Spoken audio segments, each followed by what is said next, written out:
What's up, guys? Let's talk football. The Lions coming off a fresh defeat and elimination of the Green Bay Packers. Was really excited to see that. So bummed about the Seahawks-Rams games, though. If any of you saw that, the refs absolutely jobbed the Rams and therefore also the Lions, I guess, by default. Rams had that game won for sure. And some penalties were not called. Taunting by Quandre Diggs, by DK Metcalf. So many penalties. The running into the kicker penalty was absolute rubbish. Trying to keep the language clean here, but was very frustrated. Was not keeping the language clean as I was watching it. But yeah, there you have it. Lions had a wonderful season. Well, not wonderful. Good season. About a little better than what I expected. 9-8. The way they dominated their divisional opponents, with the only loss coming to the Vikings, was pretty great. But for this video, first of all, I do want to re-invite y'all to rip this Phoenix hobby box with me. 2021 is becoming a little more desirable, in my opinion. Trevor Lawrence, the guy looks like the truth to me. I think he's going to be everything we thought he was. Peterson coming on for Urban Meyer has really helped him out. Justin Fields also looks like a player. Wilson does not. Mac Jones looks about average. And then you have Trey Lance, who the jury is still out on. I don't even know if he'll be their starter next year, but he'll be there, as will Purdy. We'll see what the 49ers do in the playoffs. And that's the other part I wanted to do here, was just kind of preview the playoff matchups. It is playoff time. It is one of my favorite weekends of the year, Wild Card Weekend. So let's just go ahead and kind of talk about what I think is going to happen in the games. I'd love to hear what your guys' opinion of the games are as well. The first game is going to be on Saturday at 4:30, I think. And that game is going to be... Who was that? Oh, yeah, okay. No. Yeah.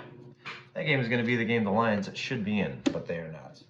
And it is the 49ers versus the Seahawks. Neither one of these guys will be playing, but these are the cards that I chose for this. I think this is going to be an absolute blowout. I think Niners going to dominate this game, so we'll put them on top here. I think the Seahawks, or the Niners, probably breathed a bit of a sigh when they realized they didn't have to play the Lions. Not that they wouldn't have beat the Lions, just the Lions, to me, at this stage of the season, are a much tougher opponent than the Seahawks will be for them. They just met a few weeks ago, I believe, and the Niners, with Purdy at the helm, took care of the Seahawks fairly easily. I remember it was a primetime game. I can't remember, but it was by a touchdown or so. Touchdown to 10 points, they won that game.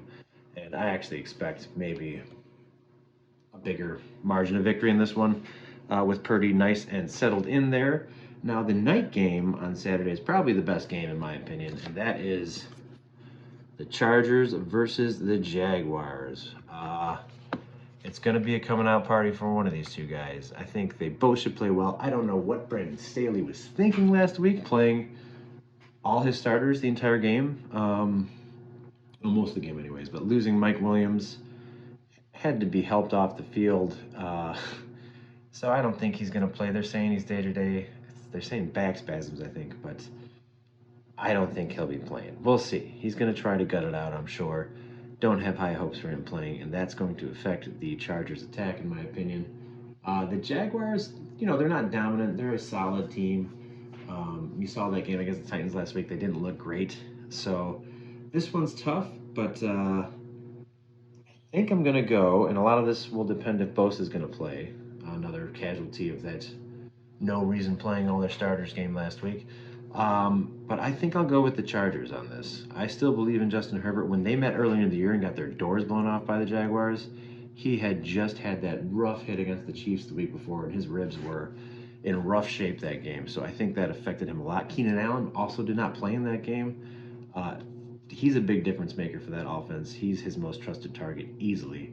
So, and I don't see it yet with the Jaguars. I think they'll be back next year for sure, and they should be atop that division for a while, but I'm going to go with Chargers in this matchup. That one's tough. That one could really go either way, unlike that first one. Now, the Sunday games, I can't remember what order they're in, but let's start with Bills and Dolphins. if this guy were playing, I'd give them a fighting chance. I'm not sure if he's going to. I kind of hope he doesn't. I don't want to see him put in jeopardy like that. I think he's had 3 concussions this year. The first one they called a back injury or something, but looked like a concussion that week as well. And even if he does play, I think their chances are pretty rough. I think this should be a pretty easy game for the Bills, still riding that emotional high from DeMar. Uh, so I think they're going to win. I'll go with the Bills in that one. Now, the other game on Sunday that I think will be a good game is this game. Lions aren't playing, unfortunately. But this is the Viking, TJ Hawkinson now, who oddly enough, after the Lions traded, that's when they started to go on their tear. So go figure.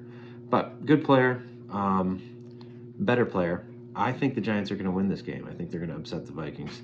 I saw a lot of the Vikings this year, being that they're a divisional opponent, and I just don't believe in them. I don't think they're very good. So I think that Brian Daboll has done a heck of a job with the Giants team. Daniel Jones has a little bit of confidence, maybe for the first time in his career. And I just think they're going to pull that together. That Vikings defense is soft. They should be able to run all day on them. They should be able to pass on them. So, yeah, I'm going to go with the Giants in that one because the Giants defense is a lot better. Now, I think it's going to be a close one, though. Don't get me wrong. They did meet just a couple weeks ago as well, and the Giants lost, I think, on Christmas Eve on a last-second field goal. So I'm going to go with the Giants in that one, though. Another close game, probably decided by a last-second field goal going the other way. All right, and now we have Bengals, and not Browns, but if you're an NFL guy for a long time, the Browns are actually the Ravens. That was the team that moved to Baltimore, 30 years ago now, 25 years ago, and turned into the Ravens, and I got the Ozzie Newsome auto there, Hall of Famer, of a playoff break we did earlier this year, and the Ravens are going to be playing the Bengals. This one seems, you saw it last week. Don't know if Lamar Jackson's going to play. So many questions as far as who's playing this year in the playoffs, which is kind of unique to this time of year. But I am not sure Lamar Jackson's going to play. If he does play, he will have not played in several weeks. So would imagine it'll take him some time to knock off the rust. And so I'm going to go with the Bengals. They're playing their best football of the year right now. Burrow is an absolute legend. That team would possibly be my pick to go to the Super Bowl. I'd like to see the Bills go, but I also like the Bengals. I just don't want to see the Chiefs again. The Chiefs are great, but I hope it's going to be one of these two teams. But anyway, that game should be a pretty easy win for the Bengals. And now the Monday night game. Let's talk about Tom Brady going up against Micah Parsons in the Dallas defense. Dallas looked horrible last week. Some of that's probably looking ahead to the playoffs.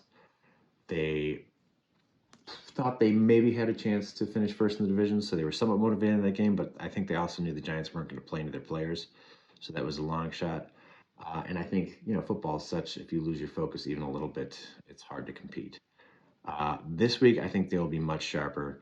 They have shown kind of throughout the year coming back strong after a loss, and I just don't see it with the Bucs. If there's a team that doesn't belong in the playoffs at all, it is the Bucs. They were a bad football team this year. So I'm going to go ahead and say that Brady's going to struggle. I think Micah Parsons in the Dallas defense will get him off of his spot. And if you've seen Brady playoff losses throughout his career, it's always when he doesn't have time. And that offensive line is not good this year. They don't have a lot going for them.